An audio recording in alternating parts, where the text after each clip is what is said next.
Master minds commerce చదవాలనుకునే 10th inter విద్యార్థుల తొలి ఎంపిక.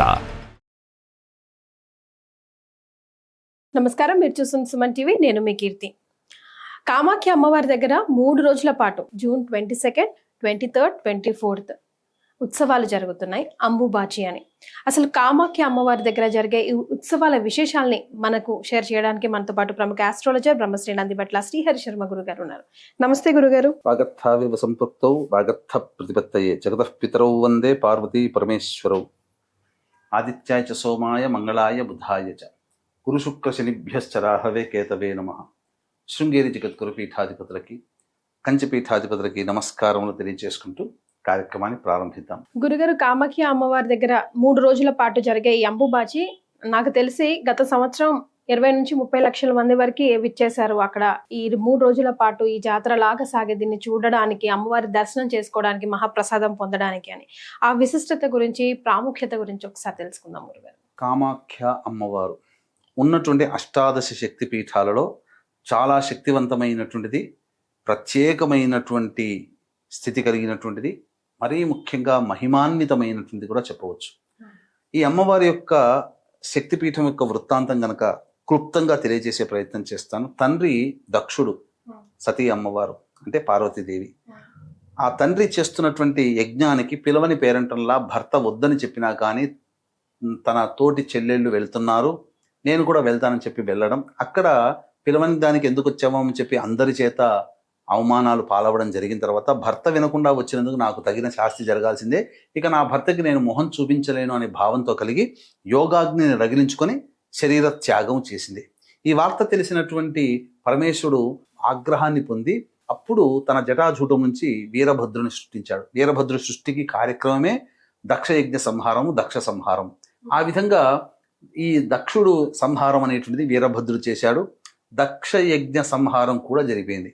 ఇందులో ముఖ్యంగా మనకు రవిచంద్రులు ఇద్దరు కూడా విశేషంగా ఉంది. ఈ రవిచంద్రుల్లో సూర్యుడిని తన యొక్క కరావలముతో కొట్టగా ఆ దవడలు పగిలిపోతాయి.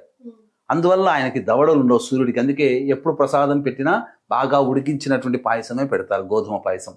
చంద్రుడిని ఇష్టం వచ్చినట్టు కొడతాడు, రక్తాలు కారుతాయి, ఇక శరీరం బొబ్బలెక్కుతుంది. ఆ బాధ తట్టుకోలేక ఈశ్వరుని ఉపాసిస్తే ఆ ఈశ్వరుని ఉపాసించిన రోజున అతనికి మళ్ళీ తిరిగి పునర్జీవితుడయ్యాడు. కాబట్టి అది సోమవారము అమావాస్య అయింది కాబట్టి సోమవతి అమావాస్య ఆ యొక్క చంద్రుడి నుంచి వచ్చింది. ఇది దక్షయజ్ఞ సంహారం ద్వారా కలిగింది.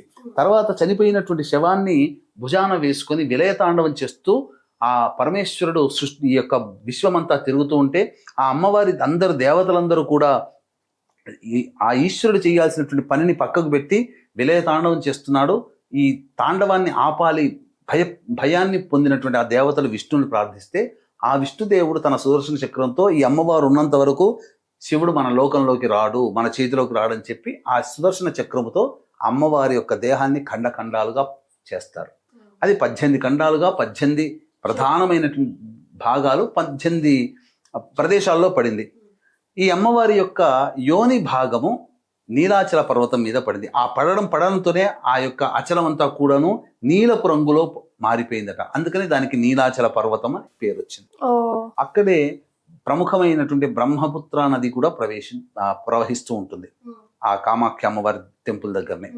ఇక చూసుకున్నట్లయితే ప్రతి సంవత్సరం కూడా అమ్మవారికి ప్రతి స్త్రీ కూడా ఋతుమతి అయినట్టుగా నెలలో ఆ అమ్మవారికి జూన్ నెల మరియు జూలై నెల ప్రారంభంలో, జూన్ నెల ఎండింగ్లో అమ్మవారు ఋతుమతి అవుతుంది. ఆ సందర్భంగా దేవాలయాల చుట్టుపక్కల ఉన్నటువంటి దేవాలయాలు, కామాఖ్య అమ్మవారి దేవాలయం కూడా మూసివేయబడుతుంది. మూసివేయబడిన తర్వాత అక్కడ ఎటువంటి పూజాది కార్యక్రమాలు ఉండవు. ఎందుకంటే అమ్మవారికి సంబంధించి యోనిపీఠం అనేటువంటిది అక్కడ ఏర్పడింది కాబట్టి ఆ సందర్భంగా ఆ అమ్మవారి యోని మీద అక్కడ ఎటువంటి విగ్రహాలు అనేటువంటివి ఉండవు. అమ్మవారి యోని మీద ఒక తెల్లటి వస్త్రాన్ని కప్పి ఉంచడం, 3 రోజుల తర్వాత చూస్తే అది కొద్దిగా వర్ణం మారి కనిపిస్తుంది. ఆ దాన్ని ప్రసాదముగా వితరణ చేస్తారు. అయితే పోయిన సంవత్సరం 25 లక్షల మందికి పైగా ఈ యొక్క అమ్మవారిని దర్శనం చేసుకున్నారు. ఈసారి దాని సంఖ్య పెరగవచ్చు. ఎందుకంటే ప్రతి చోట కామాఖ్య అమ్మవారి యొక్క లీలలు ప్రకటితం అవుతున్నాయి. ఏ దేవత ఆరాధన చేయకపోయినా కామాఖ్య అమ్మవారిని ఆరాధన చేస్తే ఖచ్చితంగా ఫలితాలు వస్తున్నాయి. ఆ హోమం చేసినా, ఆ ప్రదేశంలో ఏ కార్యక్రమం చేసినా కానీ చక్కగా ఫలితాలు వస్తున్నాయి. కాబట్టి ఈ సందర్భంగా కార్యక్రమాలు అనేటువంటివి ఆ 3 రోజుల పాటు ఎలాంటి కార్యక్రమాలు అంటే మొత్తం గుడి తలుపులన్నీ మూసివేస్తారు కాబట్టి అప్పుడు ప్రధానంగా ఆ గుడి వెలుపలనే ఆధ్యాత్మికవేత్తలు తాంత్రికవేత్తలందరూ కూడా గుమికూడి తమ యొక్క జ్ఞానాన్ని అందరికీ పంచుతారు. పూజాది కార్యక్రమాలు జరుగుతూ ఉంటుంటాయి. ఈ 3 రోజులు కూడా అక్కడ ఆ యొక్క ప్రదేశాల్లో నివసించేటువంటి ఎవ్వరూ కూడా బ్రహ్మచారులైనా బ్రాహ్మణులైనా వితంతులైనటువంటి స్త్రీలని వడ్డించినటువంటి పదార్థాన్ని తీసుకోరు. బ్రహ్మచర్య వ్రతాన్ని ఆచరిస్తారు. 4వ రోజు తలుపు తెరుస్తారు. ఆ తలుపు తెరవగానే జరిగేటువంటిది ఏంటంటే అక్కడ అమ్మవారి యొక్క శక్తి ఉంటుంది కాబట్టి ఆ శక్తి సందర్భంగా, అంటే మీకు చెప్పాలి అని అంటే ఇంద్రుని యొక్క శాప ప్రభావం వలన స్త్రీలు ప్రతి నెల ఋతుమతి అవుతున్నారు. అంటే ఈ ప్రతి నెల ఋతుమతి అయిన తర్వాత స్త్రీలకి పవిత్రత చేకూరుతుంది. పురుషుడికి ఆ శక్తి లేదు, ఆ యోగం లేదు. ఋతుమతి అయిన తర్వాత వెంబడే పవిత్రతను పొందుతుంది స్త్రీమూర్తి. కాబట్టి ఈ ఋతుమతి అయిపోయినటువంటి 4వ రోజున 5వ రోజున కనుక దర్శనం చేసుకుంటే అమ్మవారిలో కోల్పోయిన శక్తులు మళ్ళీ అమ్మవారిలో తిరిగి పునరుజ్జీవితం అవుతాయి. కొన్ని అద్భుత శక్తులు కలుగుతాయి. కాబట్టి ఆ సందర్భంగా దర్శనం చేసుకున్నటువంటి వ్యక్తులకి కొంత జాతకరీత్యా ఉన్నటువంటి దోషాలు కూడా తొలగిపోతాయి. అది మనకు చెప్పబడి ఉంది. కాబట్టి చక్కగా ఆ యొక్క సందర్భంగా అక్కడ ఆ కార్యక్రమంలో మనం వాళ్ళందరూ ఎంతో మంది వెళుతుంటుంటారు. 4వ రోజు 5వ రోజు సందర్శన చేసుకోవడం. కాకపోతే వీక్షించేటువంటి ప్రేక్షకులు వృద్ధులైనటువంటి వాళ్ళు, పసిపిల్లలతో ఉన్నటువంటి వాళ్ళు వెళ్ళడానికి ప్రయత్నం చేయకండి. పర్వత కింద నుంచి పైకి ఎక్కడానికి మెట్లు మార్గమే తప్ప రోడ్డు మార్గం మూసేస్తారు. మన కుంభమేళాలోగా ఎలాగైతే మూసేశారో చాలా మటుకు దూరం నుంచి అదే విధంగా ఉంటుంది. పైగా దర్శన భాగ్యం కలగడానికి చాలా కష్టం అవుతుంది. మరి అంటే 20 లక్షలు 30 లక్షలు అంటే ఎక్కడి నుంచి అవుతుందమ్మా? ఒక్క రోజులో కాని పని. పైగా ఈ సంబంధించినటువంటి వస్త్రము అనేటువంటిది అమ్మవారి వస్త్రం అని చెప్పి చుట్టుపక్కల ఉన్నటువంటి షాపులు అన్నింటిలో కూడా అమ్మేస్తుంటారు. అంటే మీకు ఎలా అంటే చెప్పాలని అంటే, ఇప్పుడు అమ్మవారికి వెంకటేశ్వర స్వామి దేవాలయంలో ప్రతి శుక్రవారం నాడు వ్యూహలక్ష్మి హృదయం మీద ఉంటుంది. దానికి గంధం అద్దుతారు, మళ్ళీ శుక్రవారం నాడే తీస్తారు. అది వారానికి ఒకటి, సంవత్సరానికి ఎన్ని వస్తాయి? 54. నెలకి 4 వారాలు అంటే 12 48. ఇంకో 2 వారాలు కలుపుకున్నా 54 వస్తాయి. 54 మాత్రమే సంవత్సరానికి వస్తాయి. ఇప్పుడు ప్రతి ఇంట్లో అవన్నీ ఉన్నాయి, లక్షల ఇళ్లలో ఉన్నాయి. ఎక్కడి నుంచి వచ్చాయి? చుట్టుపక్కల వారు అచ్చు తయారు చేసి అమ్ముతున్నారు. తిరుపతిలోనైనా కానీ ఒరిజినల్ కూడా ఉంటాయి, కానీ అతి కొద్ది మందికి మాత్రమే, అది విఐపీలకి మాత్రమే దొరుకుతుంది. అలాగే అమ్మవారికి కప్పబడినటువంటి వస్త్రము దగ్గర ఉంటే కనుక అద్భుతం అన్నమాట. అసలు ఆ వ్యక్తి, ఆ అమ్మవారి వస్త్రం ఉన్నటువంటి వ్యక్తి ఇంట్లో అసలు ఏ ప్రయోగ బాధలు అంటుండవు, భూత ప్రేత పిశాచ బాధలు కూడా ఉండవు. ధనము వృద్ధి కలుగుతుంది, సకల కార్యాలలో దిగ్విజయాన్ని పొందుతారు. అన్నిటికంటే ప్రధానంగా ప్రశాంతకరమైన జీవితాన్ని.